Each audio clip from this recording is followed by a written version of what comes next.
Bonjour Laetitia.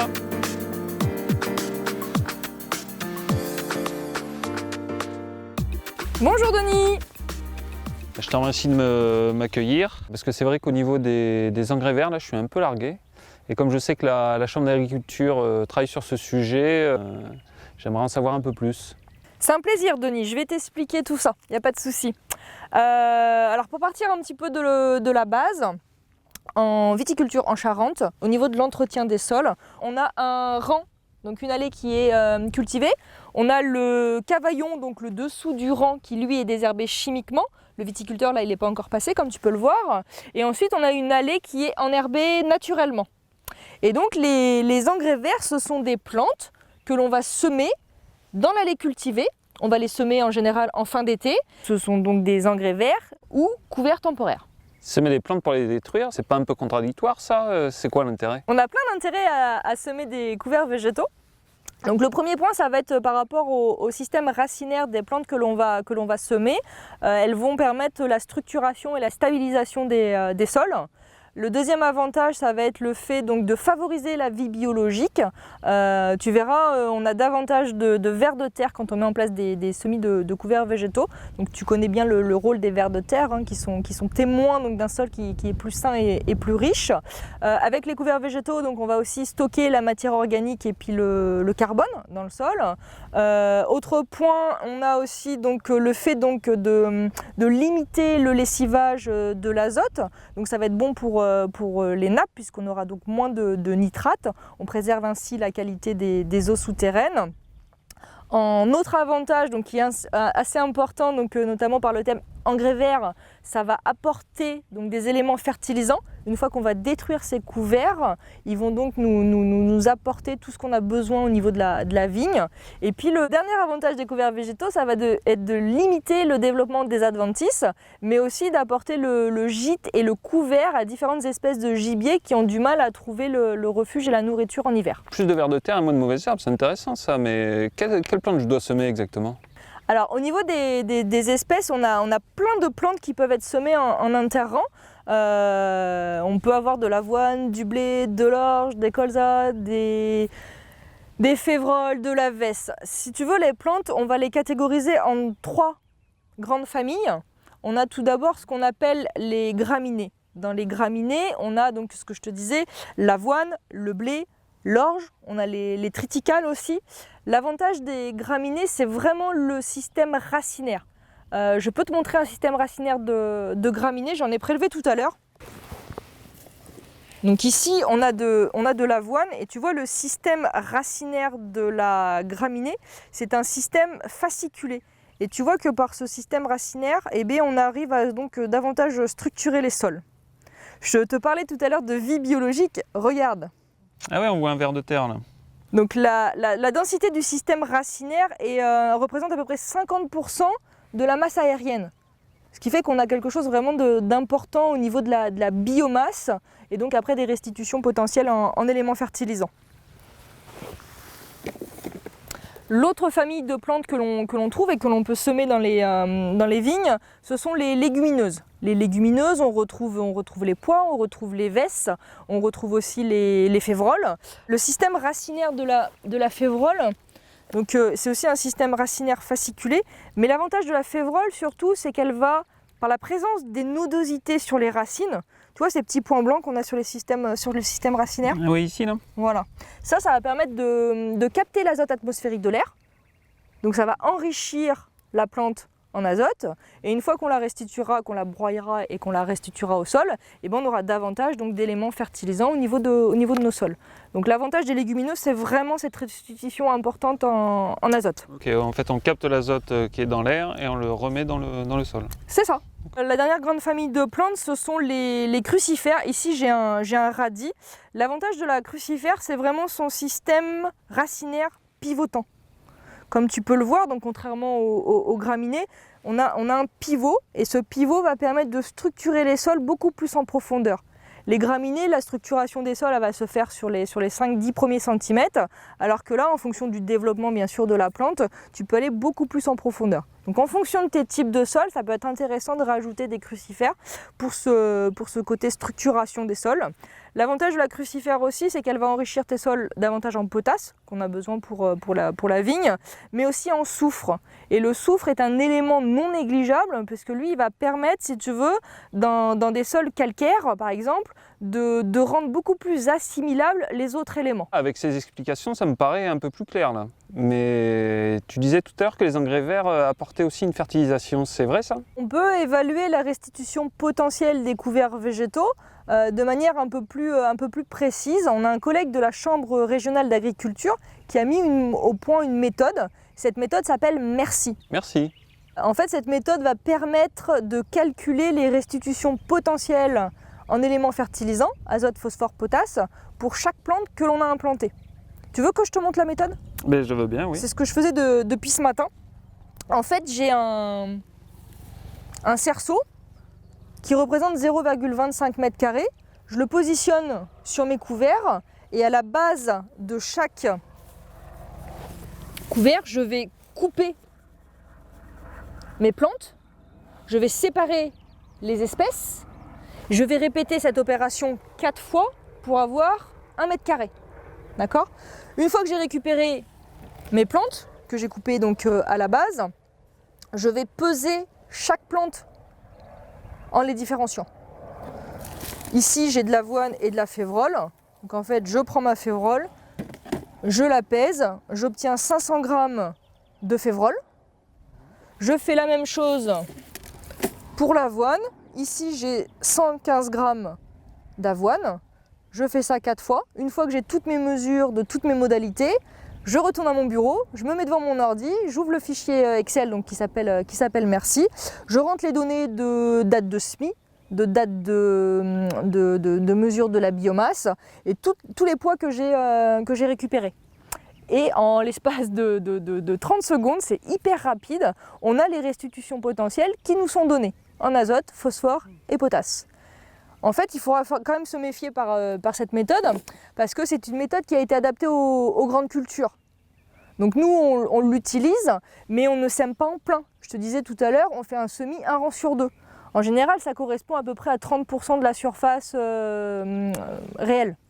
Ce qui fait que si MERCI te donne une restitution potentielle de 100 unités d'azote, eh bien, il faudra t'attendre à avoir simplement 30 unités d'azote de restitution puisque tu n'as semé que 30% de ta surface. Je n'étais pas au courant, ça existe depuis longtemps? Cette méthode, donc, le collègue qui a travaillé dessus en grande culture, il a élaboré avec ses collègues, d'autres collègues bien sûr, des références depuis une dizaine d'années. Et en viticulture, on utilise cette méthode depuis à peu près 5 ans. L'an passé, donc je mets en place des couverts végétaux depuis quelques années maintenant.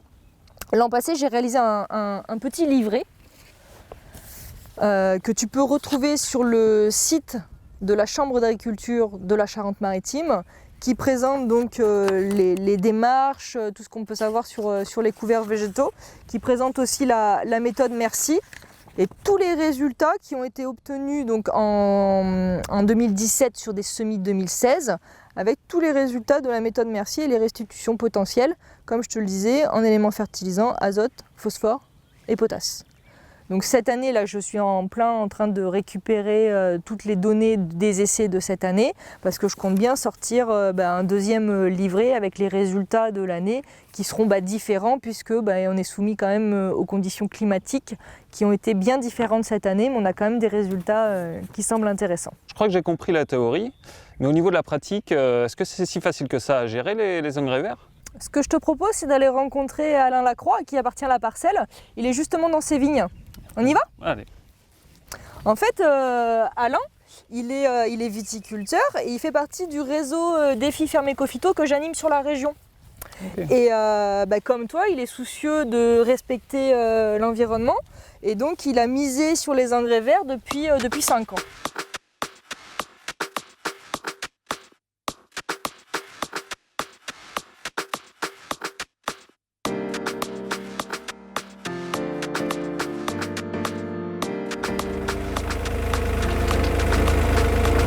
Ça marche bien, super.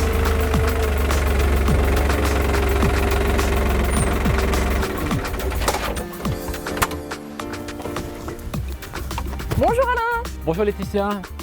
Je te présente Denis. Bonjour Denis. Bonjour Alain. Denis s'interroge sur les couverts végétaux, sur les engrais verts. Je lui ai exposé deux, trois petites notions. On t'a vu et en fait, sachant que tu pratiques cette technique depuis quelques années, on voulait savoir si tu avais un petit peu de temps pour lui apporter donc, des notions d'un point de vue pratico-pratique. Bien sûr, pas de souci.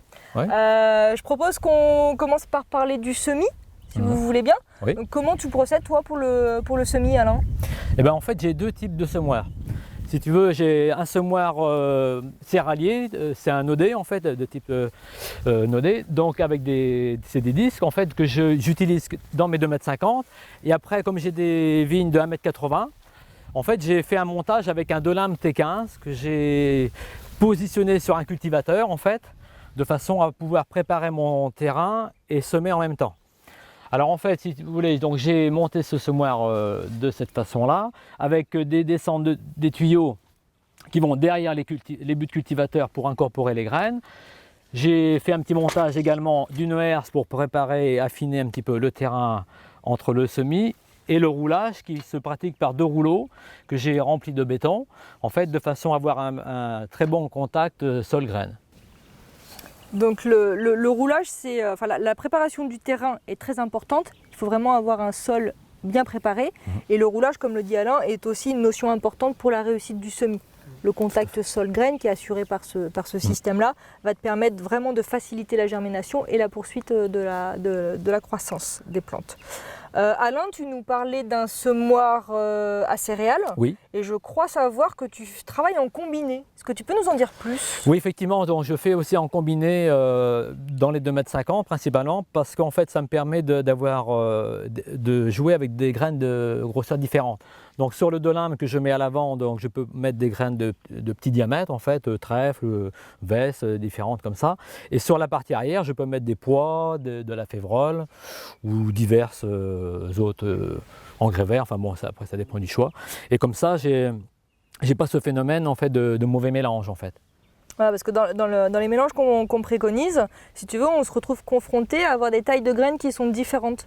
Et en fait, on ne va pas semer à la même profondeur si on a des petites graines ou si on a des grosses graines. Donc ce que fait Alain, en fait, il privilégie son semis pour avoir quelque chose d'idéal de semer à la bonne profondeur. Et vous semez quand? La période de semis, le mieux adapté, c'est vers mi-août. 15-20 août, bon évidemment suivant aussi la climatologie, parce que c'est vrai que c'est quand même mieux de se caler par rapport à une pluie annoncée. Et puis en fait, il n'y a plus qu'à préparer ses graines et puis y aller tranquillement, quoi. À peu près, je mets en gros 40 minutes à l'hectare, donc c'est assez rapide quand même. Donc le semis que propose Alain, c'est un semis avant vendange.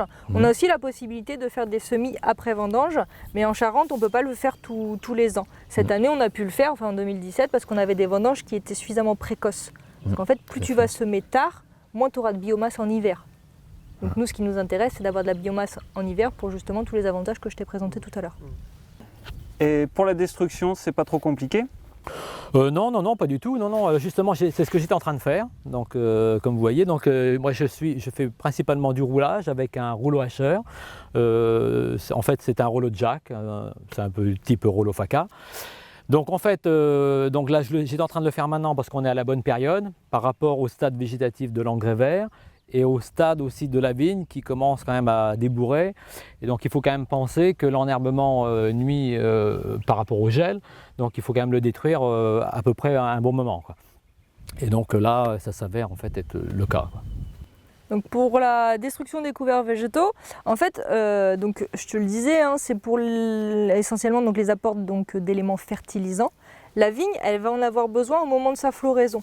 Floraison de la vigne en Charente vers le 15 juin. Donc si tu veux avoir cet apport d'engrais, il faut avoir détruit les couverts 1 à 2 mois avant la floraison de la vigne. Ce qui correspond à peu près à partir du 15 avril où on fait la destruction des couverts. Effectivement, dans une situation où on est en secteur gélif, si la vigne commence à débourrer et que si tu as une biomasse qui est importante, donc qui va permettre de l'hygrométrie importante, en risque de gel, il vaudra mieux détruire les couverts avant. Pas la veille d'une gelée parce que sinon tu accrois encore plus ce phénomène, mais quelques jours avant. Donc là, vu les conditions climatiques qui sont annoncées, les périodes sont idéales pour détruire les couverts végétaux. Ils sont en floraison et tout, donc là on a vraiment la biomasse escomptée. On a un autre mode de destruction qui consiste à broyer les couverts végétaux. Le fait de les broyer, tu vas avoir une dégradation plus rapide des éléments minéraux, contrairement au roulage. Après, donc on peut simplement broyer les couverts, ou alors on peut décider de les incorporer pour accélérer justement cette dégradation. Si tu viens à incorporer tes couverts végétaux, il ne faut jamais le faire aussitôt le broyage. En fait, il ne faut jamais incorporer de la matière organique fraîche. Tu as un risque de fermentation anaérobie et donc tu as un risque de dégradation des bactéries du sol. Donc si tu dois faire de l'incorporation, eh bien, on attend 15 jours, 3 semaines après le broyage des couverts végétaux, et ça correspond en fait comme si tu venais à cultiver ton allée traditionnellement, même sans avoir mis de couvert. Ce que je veux dire par là, c'est que tu n'as pas de passage spécifique supplémentaire. Vous avez rencontré des soucis particuliers pour cette méthode? Non, pas du tout. Non, une fois qu'on a trouvé le matériel adéquat pour faire son travail, c'est très simple finalement. Donc préparer son sol un petit peu avant, bon, en général on le fait avec le passage de cultivateur comme tout à chacun va le faire. Donc en fait ça nécessite simplement entre 40 et 45 minutes de temps supplémentaire pour faire le semis. Puis ça, en fait ça s'arrête là, quoi. Donc c'est pas aucun inconvénient. Donc cette notion de temps, on l'entend souvent par les viticulteurs, ça peut souvent représenter un frein, mais comme le disait Alain, comme on bénéficie du dernier passage du cultivateur pour faire le semis, même si c'est mes 40 minutes à l'hectare, comme toi tu entretiens ton allée cultivée en général, ça ne fait pas un temps supplémentaire. Non. Le seul temps supplémentaire que tu peux avoir, c'est en ce moment, quand tu fais soit ton roulage, soit ton broyage. Ça c'est quelque chose qu'il faut intégrer dans ton calendrier des travaux. Effectivement. Mais mis à part ça, bon après la connaissance du sol, le choix des graines, etc. Le fait de pouvoir aussi trouver les graines, parce qu'on travaille avec des semences fermières, mais on peut aussi travailler avec des semences, des mélanges tout près des semenciers. Donc voilà, donc connaître les différentes variétés pour savoir justement celles qui vont être les plus adaptées à ton sol et à tes objectifs aussi. Quel avantage vous retirez à cultiver des engrais verts? Les avantages, il y en a plein, mais enfin c'est vrai que pour moi déjà c'était quand même la structuration du sol qui était très importante, éviter l'apport des matières minéralisantes en fait, donc déjà depuis 2 ans je ne mets plus d'engrais. Donc il y a l'effet aussi environnemental par rapport aux gens extérieurs, les marcheurs notamment posent beaucoup de questions et s'informent. Donc moi ça permet de leur répondre et de leur montrer qu'on est dans un sens de respect de l'environnement quelque part. Et donc c'est vrai que moi mes premiers choix quand même au début c'était quand même aussi donc de l'effet drainant quand même de l'enherbement et des engrais verts qui est vraiment impressionnant l'hiver quand même quand on a des gros excès d'eau. Moi je peux aller travailler dans mes vignes de la taille jusqu'au tirage de bois, attachage sans problème. On n'a même pas besoin de bottes quasiment. Et puis après, sortie de printemps, un ressuyage plus rapide, donc ça permet de détruire, de passer pour faire certains travaux, et notamment les premiers traitements mildiou qui sont quand même des fois des périodes un petit peu humides, et finalement on y retire tous les avantages par rapport à ça, quoi. Je crois que j'ai tout noté. Merci Alain, merci Laetitia. Moi qui aspire à plus d'agronomie et plus d'environnement, je crois que j'ai trouvé une piste intéressante et je vais m'y atteler de ce pas. Donc je vous dis peut-être à bientôt et une prochaine fois. Merci encore. Au revoir. Merci, au revoir. Au revoir. Au revoir.